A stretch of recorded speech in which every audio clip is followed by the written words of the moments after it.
Are you running your business, or is your business running you? Are you an owner, an entrepreneur, a chairman, a chairwoman, a managing director, or are you an operator? Are you down and dirty in the trenches when really you should be a little bit higher up and working on the business? In today's video, I'm going to take you from being an operator to being a manager, to being an owner, to being the person in charge, but not in the middle of and leading the charge. Get it?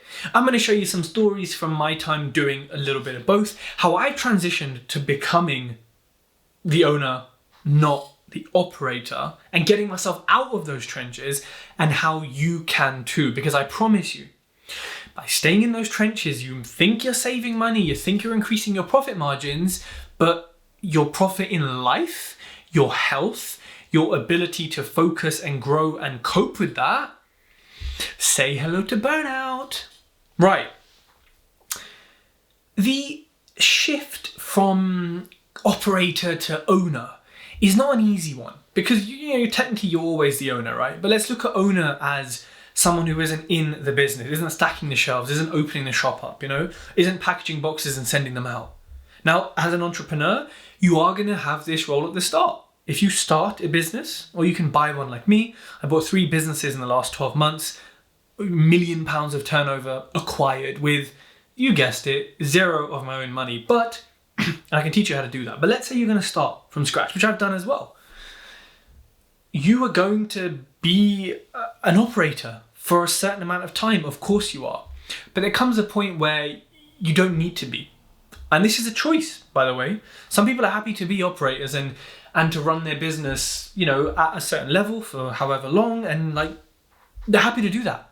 But this is for the video of people who want to build an empire, want to build something bigger. There's no wrong or right. Doing day-to-day tasks, right? Always being hands-on, always micromanaging the process and what's going on means you are an operator, not an owner. If you're stacking shelves, if you're, responding to every single email, if you're managing staff and you're managing the accounts and the marketing and the branding, and you're an operator. If you are so deep in those trenches, you never get to actually pop up, or you never get to work on the business, grow it, move it forward, raise finance, buy more assets, get more customers, get more clients, whatever it is. If you are so engrossed in the operations of that business, you cannot build an empire like this. What you want is for you to be doing those things, raising finance, growing the company, generating income, working on the business, right? And you want an ops manager, a managing director, to run the operations. They should be in the business, keeping it going and running it. Whereas you should be turning that run into a sprint, right? You should be managing them, but you shouldn't be managing all the small little bits of delivery didn't come on time. This happened. Customer complaint. No. Now look, everyone loves this hustle culture, right? Miami hustle and Dubai and all this shit.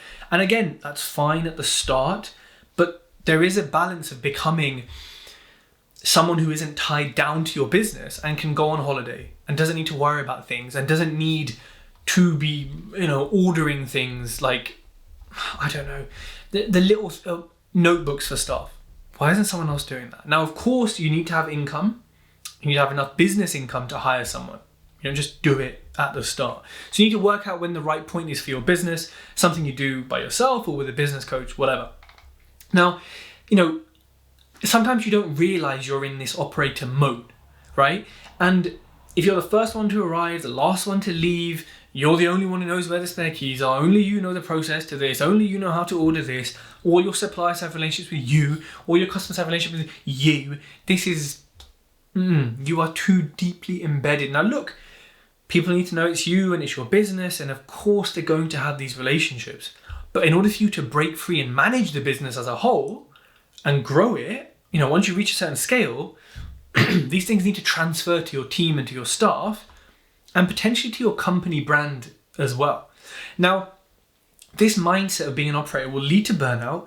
It will lead to you not being able to grow your business effectively. You're too busy in it. You're not working on it. And yes, you can do both, But I know from experience, it's very difficult to do both, especially in certain sectors. And for my cleaning business, I do both because the daily, weekly operational piece there just isn't much to do, right? The growing it, the scaling, there's a fair bit to do there, but I kind of pay to outsource that. And the kind of ops stuff, like I said, it just isn't that time consuming or that kind of mental capacity consuming. So I can do both. In my food business, hell no. I'm on the business. We've got an ops manager and I'm doing all the stuff on top of that because doing both is possible, but you don't want to flip and do it. There is no reason to do it. And so you then come to changing this mindset. You need to think like an owner, think bigger. And how, I'll talk about how we do that in a second, but delegation, trusting your team, focusing on strategy, focusing on growth. Sometimes, entrepreneurs and people who I coach say to me, yeah, but Tej, if I hire that person, I then lose $2,000 a month profit. I'm like, you absolutely do. But you then get 150 hours back a month to either chill bro, do what you want, or to work on growing the business. Now, if I'm giving you 150 hours back a month, for example, do you think you could grow your business to make more than that 2K a month, or at least to make that back, so that in the grand scheme of things, you're kind of net positive and you've got more time? I think you could. If you've got the business to this stage, I'm pretty sure with that many hours a month, you could grow it. And people don't think about that. They don't think about, I'm not losing 2K a month profit. I'm investing 2K a month profit into that staff member, that process, or whatever it is, because it frees up all of this time, which means I can now cover that cost. And I get more time if I want to spend on other things. It's a win-win if you get the right person. And of course, hiring and recruiting is very, very difficult. I've had a recruitment business for 3 or 4 years, so I know. And it's like what most of my role seems to be. Now, instead of, for example, managing a factory, you're designing new factories, you're finding new sites, you're finding new products, you're doing more content for social media, you're working on reviews, you're working on cost saving at a small level, going through the books, instead of micromanaging, you're empowering, you're going from being busy to being productive. So how do you do this? What are the practical steps? So 1, and 1 and 2 are kind of maybe at the same time, depending on your structure, but you need to delegate more. Train people to do what you do, because if you can do it, guess what? Fellow genius entrepreneur, your staff can do it as well. Maybe even better than you. God forbid someone does something better than us. And there's a bit of self-awareness then to realize that people can do things better than us. Even, VAs, virtual assistants, can definitely do things better than us. You might think, oh, they're in this country, they're getting paid this much, whatever. Get out of here. They're amazing. And also to build a solid team of VAs, of, real people who are here, but having an organizational chart. I've put something on Instagram about this. Having an organizational chart, knowing where you want to go and how, sorry, there's a heron here. I don't know why there's a heron flying over an urban area. Anyways, love herons. Cool birds. When you're building a solid team and you have an org chart, okay, this is the next hire. This is what they're going to be doing, how they're going to be doing it, what money were they going to cost, what money I should then make back from that, what element of the business I can hand over, and then what I can then take more of. So having an org chart is not just, oh, look, we're corporate, we got an org chart. It's, here's the growth of the business, and here's what I will and won't be doing as we move forward, and the cost and the, you understand? An org chart is not just some names and some lines like you see in the movies or whatever. That is not that, okay? And focusing on strategy. So strategy before you hire these people and delegate, but also then once this happens, you get to focus on the bigger strategy of the business, of the company, of the brand. You spend less time reacting to things, solving dumb issues and dealing with day-to-day crap, and you get more time planning and executing on these strategies, on this real networking that makes a difference, on building your brand, whatever it is, whatever you want or don't want to do, you can hire someone for, right? And, I think having time management hacks, Pomodoro technique, time blocks, focusing on deep work really allows you to, grow the business, generate income, generate cost savings in a way that you just can't do when you're running around like a headless chicken. So those are the practical steps to getting from being in the trenches to getting out of it. A lot easier said than done. A lot of this takes you having the mindset to say, we're not growing like we, and I hear this all the time. People who come to me for coaching, one-off sessions, like, it's not growing the way I want it to. Oh, okay, cool. What's your staff structure? Staff? Nah, you can't find anyone good these days. Oh, come on, geezer. Of course you can. You can't because you don't know how to build a HR, recruitment, interviewing function. And that's fine. Can learn that. But there are good people out there. I know because I employ 40, 45 staff. By the time this video goes, that could be 50, could be, who knows? But I employ a lot of staff. And there are good people out there. Trust me. Like, if you trust me on anything, trust me on this. Yeah. Now, this, for me, would allow you to create, if you have the right mindset and the team and the knowledge, exponential growth, right? Owners build empires. Operators get exhausted. Let me say that again. Owners build empires. Operators get exhausted. And you don't want to be exhausted, right? For me, in my cleaning business, we have a chunk of it which is in Nottinghamshire. And that's a little bit far from me, right? And when I say little bit, I mean like I'm just not driving there, right? I hired as we were transitioning from the old owner, this is the second business I bought, we hired a supervisor, kind of manager supervisor. The beauty and benefit of this is any new business quotes, he goes and does. Any audits, he goes and does. Any client issue, he goes and does.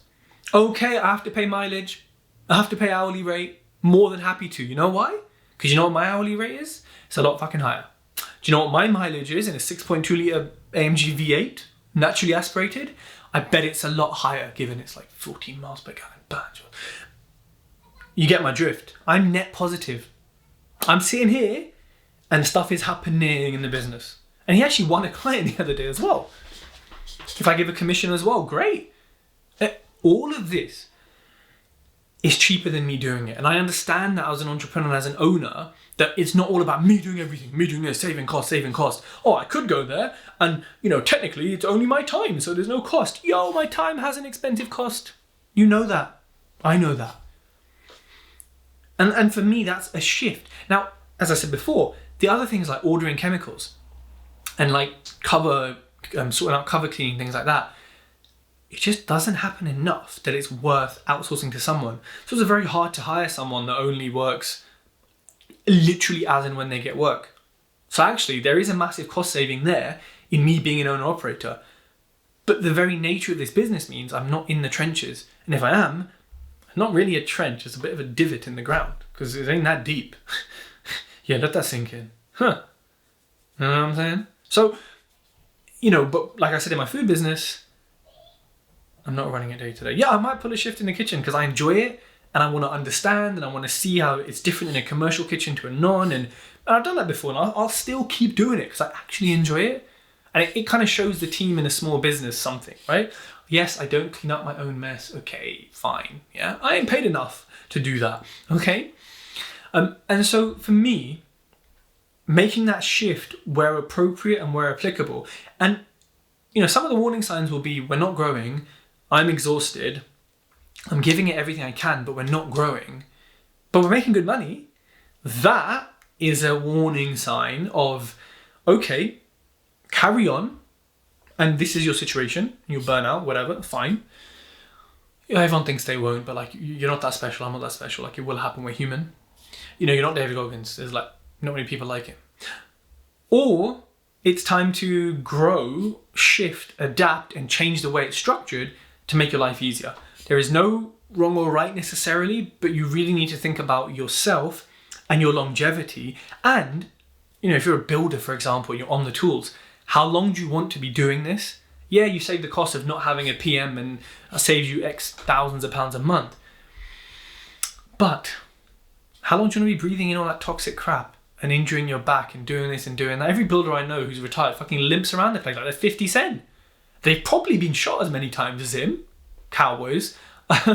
But, don't hate me, builders. I hate you though. For me, I want you to leave this video, leave this podcast and reflect. What's one thing you're doing today that you could delegate tomorrow? That's the first thing.